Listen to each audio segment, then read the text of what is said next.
Sir मुझे एक OBC अफसर नहीं दिख रहा, एक आदिवासी अफसर नहीं दिख रहा, एक दलित अफसर नहीं दिख रहा। हो क्या रहा है sir? When did this become a photo event? उस समय के फाइनेंस मिनिस्टर से ये पूछा नहीं गया, आप नीचे जा रहे हो बंटवारा करने के लिए, हलवा बंटवारे करने के लिए, आपके साथ कितने एससी हैं, कितने एसटी है, कितने ओबीसी है। लोगों को बंटवारे करने में कुछ षड्यंत्र के साथ इस प्रश्न पूछा जा रहा है सर। फाइनेंस मिनिस्टर मुस्कुरा रही है। नहीं, ऐसे एक इमोशनल मैटर को इतना हल्के से डील कर रहे, उसको मैं सर न फोड़।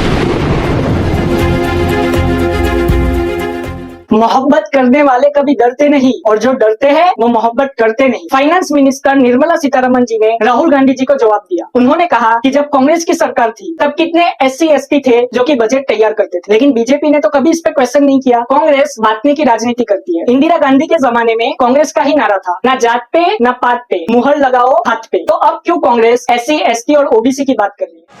उस समय के फाइनेंस मिनिस्टर से ये पूछा नहीं गया, आप नीचे जा रहे हो बंटवारा करने के लिए, हलवा बंटवारे करने के लिए, आपके साथ कितने एससी हैं, कितने एसटी है, कितने ओबीसी है, वो पूछा नहीं है। उस समय के ऑफिसर्स लोग के स्टैटिस्टिक्स गणना नहीं हुआ। What was the slogan? ना जात पर ना पात पर, मोहर लगाएगी हाथ पर।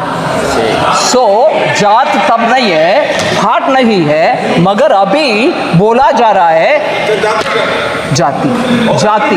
कितना लोग हर गांव में थे। अब क्यों देश को बांटने की राजनीति कर रही है? निर्मला सीतारमण जी ने आगे ये भी कहा, चैरिटी बिगिंस फ्रॉम होम, मतलब घर से चैरिटी चालू होती है। राजीव गांधी फाउंडेशन में 9 ऑफिसर्स है, उसमें से कोई भी एससी एसटी से बिलोंग नहीं करता। निर्मला सीतारमण जी ने कहा कि पहले अपने घर को देखो फिर दूसरे पे उंगली उठाओ। लेकिन यहाँ पे बजट की कोई बात ही नहीं हुई। क्यों शॉर्ट टर्म कैपिटल गेन पे टैक्स बढ़ा, क्यों लॉन्ग टर्म कैपिटल गेन पे टैक्स बढ़ा, इतने टैक्स क्यों बढ़े और क्यों बहुत सारे राज्यों को दरकिनार कर दिया गया इस बजट में? इस पे किसी ने चर्चा नहीं की और ना ही हमारे फाइनेंस मिनिस्टर ने ये बजट के बारे में कुछ कहा। वही मुद्दों से भटका के वापस राजनीति करना चालू हो गया। कंगना रनाउत एक और कदम आगे बढ़ गई और उन्होंने कह दिया कि राहुल गांधी जी ड्रग्स लेके आते हैं, उनका ड्रग टेस्ट होना चाहिए, क्योंकि वो ड्रग लेके लगाए पार्लियामेंट में बोलने आ रहे। मुझे तो लगता है कि उनका टेस्ट होना चाहिए, क्या को किसी ड्रग का कंजम्पशन करते हैं वो, जिस हालत में वो पार्लियामेंट में पहुंचकर जिस तरह की वो बदहवास बातें करते हैं। मैं निश्चय ही मैं नई सांसद हूं, लेकिन मैं कल देखकर एकदम मैं शॉक्ड हो गई कि इस तरह की कि ये जो ये कंपटीशन है ये शिव जी की बारात और चक्रव्यूह में है। ये बात से आपको नहीं लगता कि किसी इंसान का जो है वो ड्रग टेस्ट होना चाहिए जो इस तरह की बात करता है? वहीं पे राज्यसभा में मल्लिकार्जुन खड़गे जी ने परिवारवाद पे कहा। मल्लिकार्जुन खड़गे जी ने कहा कि मेरे जो पापा थे वो 85 इयर्स के हुए तब उनकी मृत्यु हो गई। तभी जगदीप धनखड़ जी ने कहा स्पीकर ने कि मैं तो चाहता हूँ कि आप 85 इयर्स से ज्यादा जियो। मल्लिकार्जुन खड़गे जी ने कहा मैं इस माहौल में ज्यादा जिंदा रहना नहीं चाहता। फिर मल्लिकार्जुन खड़गे जी ने फैमिली पॉलिटिक्स पे कहा कि यहाँ पे जितने भी सांसद बैठे हैं मैं एक एक का नाम लेके कह सकता हूँ कि कौन किसका लड़का है और कौन परिवारवाद का नतीजा है। उन्होंने कहा मेरे बाजू में, मेरे आगे, मेरे सामने सारे लोग जो है वो परिवारवाद के ही नतीजे हैं। इसलिए अगर आप परिवारवाद पे बोलोगे तो हम भी परिवारवाद पे बोल सकते हैं। ये गठबंधन नहीं है, पारिवारिक प्रजातांत्रिक सामंतवादी पार्टियों का गठबंधन। दूसरा मैं निवेदन करना चाहता हूं कि हमारे प्रतिपक्ष के नेता महोदय हैं, उनका बहुत आदर करता हूं, वरिष्ठ भी है। यहाँ तक जो पहुँचने का अब जो हुआ है उनके आशीर्वाद से ही हुआ है। वो एट द एज ऑफ 85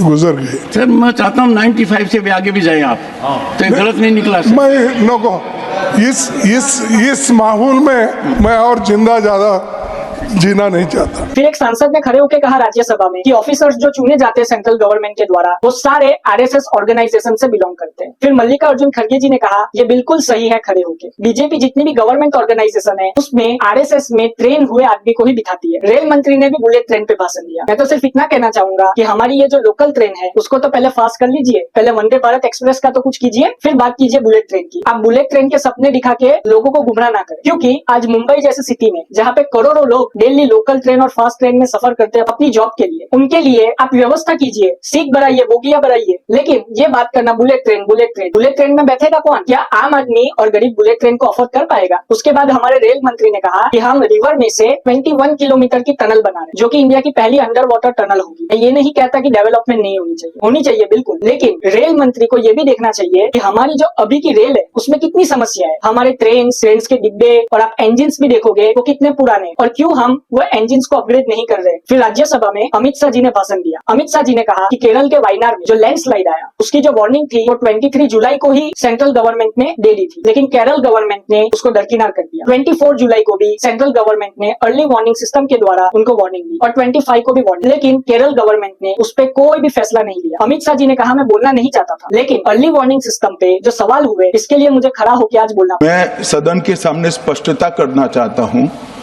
23 जुलाई को केरल सरकार को अर्ली वार्निंग भारत सरकार की ओर से दी गई थी।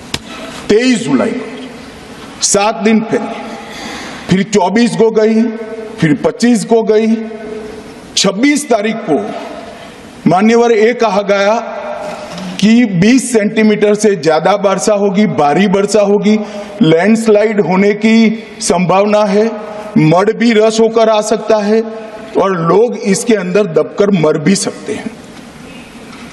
मैं कुछ कहना नहीं चाहता था मान्यवर, मगर भारत सरकार की अर्ली वार्निंग सिस्टम पर सवाल किए गए, इसलिए मैं कहता हूं प्लीज लिसन अस, मत चिल्लाइए, प्लीज रीड इट।